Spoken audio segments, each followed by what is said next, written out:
আমি কাইলৈ বিৰোধী দলবিলাকৰ ডিনাৰ পাৰ্টি কৰিছোঁ একেলগতে ভাত খাম কাইলৈ কাইলৈ আমি গোটেই বিৰোধী দলবিলাকৰ যিমানবিলাক MLA উঠিছিলে 126 জনে একলগ হ'ম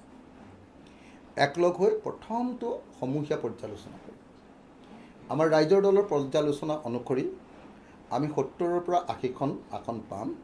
আৰু ৰাইজৰ দলে 7খন আসন পাম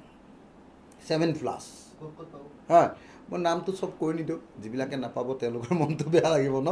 কিন্তু আমাৰ যিটো সাৰ্ভে হৈছে আমাৰ যিটো সমীক্ষা বা পৰ্যালোচনা হৈছে সেই অনুসৰি আমাৰ দলে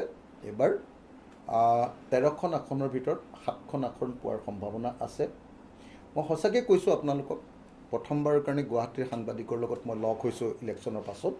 মই সঁচাকৈ আপোনালোকক এটা কথা কৈছোঁ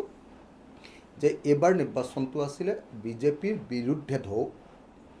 আৰু এবাৰ নিৰ্বাচনটো আছিলে বিৰোধী দলবিলাকৰ প্ৰতি সাংঘাতিক ধৰণৰ এটা ইতিবাচক এটা ঢৌ সাংঘাতিক ধৰণৰ এইটো আপোনালোকে কল্পনা কৰিব নোৱাৰিব যিবিলাকে অকল টাউনত আছে বা একদম নিৰ্বাচনী সময়ত একদম ভিতৰলৈ সোমাই যোৱা নাই সেইবিলাক মানুহে কল্পনা কৰিব নোৱাৰিব এবাৰ সেইকাৰণে ইলেকশ্যনৰ ৰিজাল্ট মিৰাকল হ'লেও সাংঘাতিক ধৰণে যিটো কৈ আছে বিজেপিয়ে 90খন পাম উল্টাই আমি অপজিশ্যনে 90খন পালেও এবাৰ সন্দেহ কৰিবলগীয়া একো নাই মই সঁচাকৈ কৈছোঁ আপোনালোকক মানে যিবিলাক ঠাইত আমি একেবাৰে দুৰ্বল মানে কংগ্ৰেছে আমাক জাপি দিয়া চিট কিছুমানত আমি খেলিবলগীয়া হ'ল সেইবিলাক ঠাইতো তাৰমানে একদম পানী খুৱাই দিছোঁ আমি অপজিশ্যনক তাৰ কাৰণটো আমি নহয় তাৰ কাৰণটো হ'ল জনতা ৰাইজে এবাৰ বিচাৰিছিলে যে এবাৰ হিমন্ত বিশ্ব শৰ্মা বেছি হৈ গ'ল এনাফ ইজ এনাফ এই মানুহটোক বিদায় দিব লাগে বিজেপিক বিদায় দিব লাগে মানুহে এবাৰ বিচাৰিছিলে আৰু আমাৰ খালি অসুবিধা হ'ল দুটাই এক নম্বৰ অসুবিধাটো হ'ল যে আমি এলায়েন্সটো অকণ দেৰিকৈ কৰিলোঁ সেইকাৰণে হয়তো আমি যিমান মানে আশা যিমান প্ৰত্যাশা আমাৰ আছিলে সেই প্ৰত্যাশাটো পূৰণ নহ'বও পাৰে মই নাজানো কিন্তু আমাৰ এলায়েন্সটো দেৰি হ'ল এক নম্বৰ 2 নম্বৰ এলায়েন্স হোৱাৰ পাছতো এই সময়খিনি যে কম হ'ল আমি তিনিটাই গৌৰৱ অখিল আৰু লুৰিনে একেলগতে বেছিকৈ কেম্পেইন কৰিবলৈ সুযোগ নাপালোঁ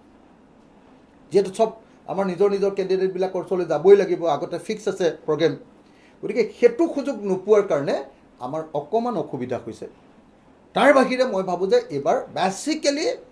অসম বিধানসভাৰ নিৰ্বাচন আছিলে বিজেপিৰ বিৰুদ্ধে এটা অত্যন্ত ঢৌ আৰু এবাৰ আছিল সকলো বিৰোধী দলবিলাকক ভোট দিয়াৰ পক্ষত থকা এটা ডাঙৰ জোৱাৰ সেইকাৰণে মই আকৌ এবাৰ কৈছোঁ এইবাৰ নিৰ্বাচনত যদিও বিজেপিয়ে 90খন আসন পাম বুলি কৈ আছে NDA মই ভাবোঁ যে সেই আসন সঁচা সঁচিকৈ তেওঁলোকৰ সেই আসন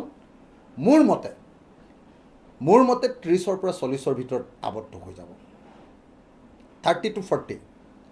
আৰু অপজিশ্যনৰ আসন 70ৰ পৰা 80ৰ ওপৰলৈ উঠি যাব সেইটো 90 হ'লেও কোনো সন্দেহ কৰিবলগীয়া নাই আপুনি বিচৰা বাতৰি পাব কেৱল নিউজ 18 এপত নিউজ 18 এপ ডাউনলোড কৰিবলৈ স্ক্যান কৰক এই QR কোড গুগল প্লে ষ্টৰতো পাব এই নিউজ 18 এপ